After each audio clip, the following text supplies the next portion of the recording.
तो हम लोग यहाँ देख सकते हैं कि हम लोग HCF एंड LCM इन दो नंबर का निकाल चुके हैं, ठीक है ना। अब हम क्या करेंगे, अब सपोज आपको करना क्या है, ये हमारा फर्स्ट नंबर है, पहला नंबर है, और ये सेकंड नंबर है, ठीक है। ये हमारा फर्स्ट नंबर है और ये हमारा सेकंड नंबर है। अब इन दोनों को first number into second number करते हैं, first number into second number. तो क्या ये इक्वल आ रहा है HCF इनटू LCM।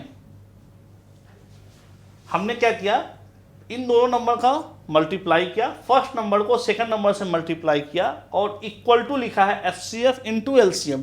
HCF और LCM किसका, HCF और LCM इन्हीं दोनों नंबर का। तो HCF और LCM हम ऑलरेडी निकाल चुके हैं, तो वो चेक करते हैं। तो फर्स्ट नंबर हमारा क्या है 6 इंटू 8 और HCF हमारा क्या है 2 और LCM क्या है 24। तो आप देख सकते हैं हमने यहाँ पे वैल्यू पुट कर दिया है। First number is 6, second number is 8 equal to HCF हमारा है 2 इंटू LCM हमारा है 24। इसको मल्टीप्लाई करेंगे तो 6 8 जा 48 एंड 24 2 जा 48, ये दोनों आपस में इक्वल आ रहा है। तो बच्चों आपको ये याद रखना है कि किसी भी दो नंबर का HCF और LCM हम निकालते हैं, अगर उनके HCF और LCM को हम लोग मल्टीप्लाई करें तो वो मल्टीप्लाई का जो रिजल्ट आएगा वो रिजल्ट उसी दोनों नंबर के मल्टीप्लाई करने के इक्वल होगा। यहाँ से आप देख सकते हैं और इसे नोट डाउन आप कर सकते हैं कि ये हमारा है first number into second number equal then HCF into LCM। अब इसमें देखिए कि अननोन कितने हैं, कितने हम लोग नहीं जानते। अगर इस क्वेश्चन को छोड़ दिया जाए, आप लोग ये नोट डाउन करो, इस क्वेश्चन को छोड़ दिया जाए तो इसमें से 1 2 3 4 हमारे लिए अननोन हैं। 4 में से हम किसी को भी नहीं जानते हैं। तो क्वेश्चंस में अगर आपको इस 4 में से किसी भी एक को निकालने के लिए कहा जाए कि फर्स्ट नंबर निकालिए या सेकंड नंबर निकालिए या HCF निकालिए या LCM निकालिए, तो रेस्ट के जो 3 बचे हुए हैं वो आपको दिए जाएंगे, तभी आप चौथा निकाल सकते हैं काफ़ी आसानी से। ये देखिए, अगर सपोज हमने बोला कि ये HCF हमें नहीं पता, ये HCF हमें नहीं पता, HCF की वैल्यू क्या है हमें नहीं मालूम, ठीक है। अब हमें HCF निकालना है, हमें दोनों नंबर पता है और HCF पता है। HCF हमें नहीं पता है, LCM पता है। तो HCF की जगह पे हमने यहीं पे पुट कर दिया HCF, ठीक है।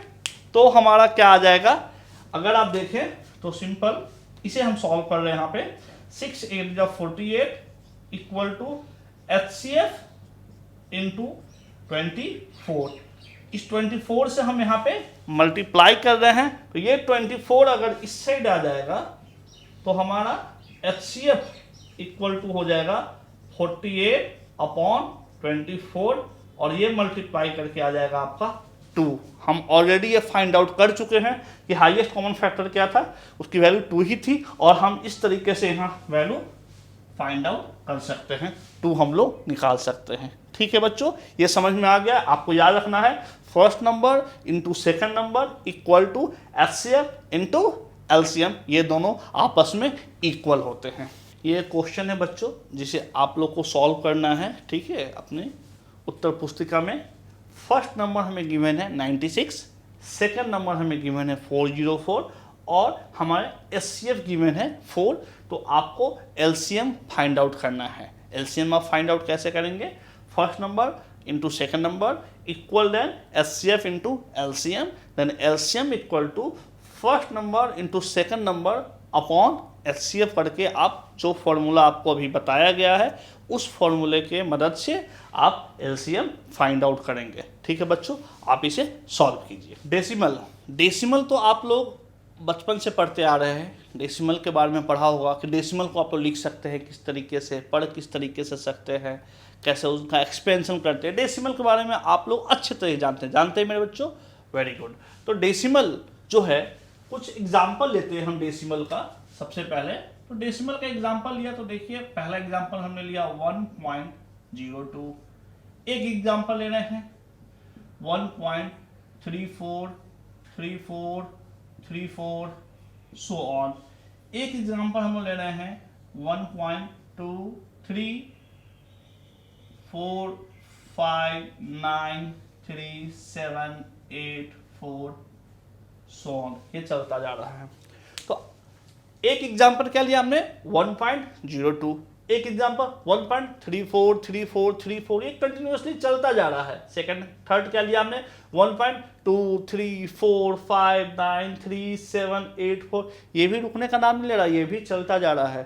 तो इसे दो कैटेगरी में बांटा गया है, डेसिमल को दो कैटेगरी में बांटा गया। तो पहला कैटेगरी है मींस जो खत्म हो चुका है, इसे जो हम लोग बोलते हैं, इसे हम लोग बोलते हैं टर्मिनेटिंग।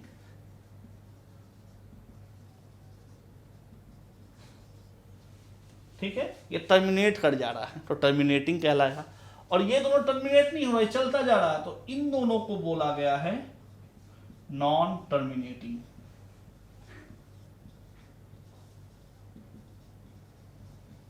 नॉन टर्मिनेटिंग मतलब कि ये टर्मिनेट नहीं हो रहा है, ये चलता जा रहा है। तो एक तो हो गया हमारा टर्मिनेटिंग और एक हो गया हमारा नॉन टर्मिनेटिंग। इसे बच्चों हिंदी में हम लोग कहते हैं शांत, शांत दशमलव। और ये जो होता है हमारा अशांत दशमलव। क्लियर है, सभी समझ में आ गया आपको। आपको देखना है कि डेसिमल के बाद जो नंबर गिवन है वो रिपीट हो रहा है या नहीं रिपीट हो रहा है। अगर रिपीट हो रहा है, बार बार रिपीट हो रहा है या कंटिन्यूसली खत्म नहीं हो रहा है, तो वो हमारा नॉन टर्मिनेटिंग कहलाएगा, जिसे हम अशांत बोलते हैं। और अगर टर्मिनेट कर चुका है, खत्म हो चुका है, तो इसे हम लोग शांत बोलेंगे। अब बच्चों आप देखेंगे कि इन दोनों में थोड़ा सा कंफ्यूजन हो जाएगा आपको। इन दोनों में कंफ्यूजन क्या हो जाएगा, ये दोनों नॉन टर्मिनेटिंग है, लेकिन इसमें क्या है कि इसमें बार बार रिपीट हो रहा है सेम नंबर। इसमें सेम नंबर रिपीट नहीं हो रहे हैं, हर एक के बाद एक नया नंबर, हर एक के बाद नया नंबर, इसके बाद कोई एक और नया नंबर आएगा। तो हमें इन दोनों में कंफ्यूजन हो सकता है कि इन दोनों को क्या कहा जाए। तो इन दोनों को भी एक नया नाम दिया गया है, मतलब नॉन टर्मिनेटिंग को भी दो भागों में बांटा गया है। एक बोला गया है रिपीटिंग,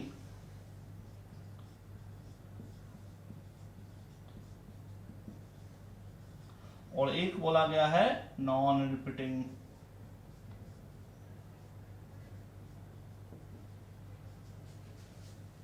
अशांत को क्या बोला, अशांत को या नॉन टर्मिनेटिंग की हम बात करें, इसे दो भागों में बांट दिया गया है। एक को कहते हैं हम लोग रिपीटिंग और एक को कहते हैं नॉन रिपीटिंग। रिपीटिंग क्या होता है, ये देखिए बार बार ये क्या हो रहा है, रिपीट हो रहा है। बार बार जब रिपीट हो रहा है तो उसे हम लोग बोल देंगे रिपीटिंग। और ये हर एक नंबर के बाद एक नया नंबर है, 3 के बाद यहाँ 4 है। अगर यहाँ भी 3 के बाद 4 होता तो हमें समझ में आता नहीं ये रिपीट कर रहा है, लेकिन यहाँ रिपीट नहीं कर रहा है।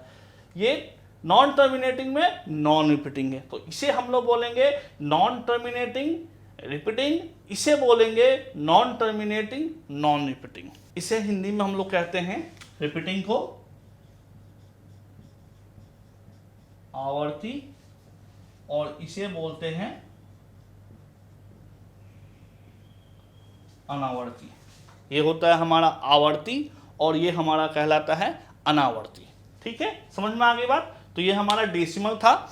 डेसिमल में हमने कुछ एग्जाम्पल लिए 1.02, 1.343434, 1.23459378 ये हमने 3 एग्जाम्पल लिए। इसमें देखा कि डेसिमल के बाद 2 नंबर के बाद टर्मिनेट कर गया, तो इसे हम लोग बोलना टर्मिनेटिंग, जिसे हमने शांत दशमलव को नाम दिया है। और इन दोनों में हम देख रहे हैं कि टर्मिनेट नहीं कर रहा है, मीन्स ये नॉन टर्मिनेटिंग है, इसे हम लोग कहेंगे अशांत दशमलव। अशांत दशमलव में भी हमने देखा कि 1-2 नंबर यहाँ पे रिपीट कर रहे हैं, यहाँ पे एक भी नंबर रिपीट कर सकता था, 3 नंबर भी रिपीट कर सकता है, 5, 6, 7 कितने भी नंबर अगर रिपीट कर रहा है, बार बार एक सर्टेन टर्म्स के बाद रिपीट कर रहा है, तो उसे हम लोग बोलते हैं रिपीटिंग, जिसे हम बोलते हैं आवर्ती। और इसमें रिपीट नहीं कर रहा है। आप देखेंगे कि हर एक नंबर के बाद एक नया नंबर है। अगर रिपीट कर रहा होता तो यहाँ पे आप देखते हैं कि 3 के बाद 4 है, यहाँ 3 के बाद 7 है, तो आप देख सकते हैं कि यहाँ रिपीट नहीं कर रहा, टर्मिनेट नहीं हो रहा, लेकिन रिपीट नहीं, इसे नॉन रिपीटिंग बोलेंगे। तो ये हमारा नॉन रिपीटिंग है, ये हमारा रिपीटिंग है, जिसे हम लोग बोलते हैं अनावर्ती, और रिपीटिंग का मतलब होता है आवर्ती। बच्चों ये क्लियर हो गया होगा आपको कि आवर्ती अनावर्ती क्या है, ठीक है, रिपीटिंग नॉन रिपीटिंग क्या है। डेसिमल के सारे प्रॉब्लम्स आपके क्लियर हो गए होंगे। इसे हम लोग अभी लास्ट एक्सरसाइज जब हम करेंगे तो उसमें भी इसका यूज है। इसे पढ़ाने का बेनिफिट क्या होगा कि जब हम अभी रियल नंबर स्टार्ट करने जा रहे हैं तो रियल नंबर में हमें पहचानने में आसानी होगी कि टर्मिनेटिंग और नॉन टर्मिनेटिंग देखकर भी हम बता सकते हैं कि कौन सा नंबर रियल है, कौन सा अनरियल है।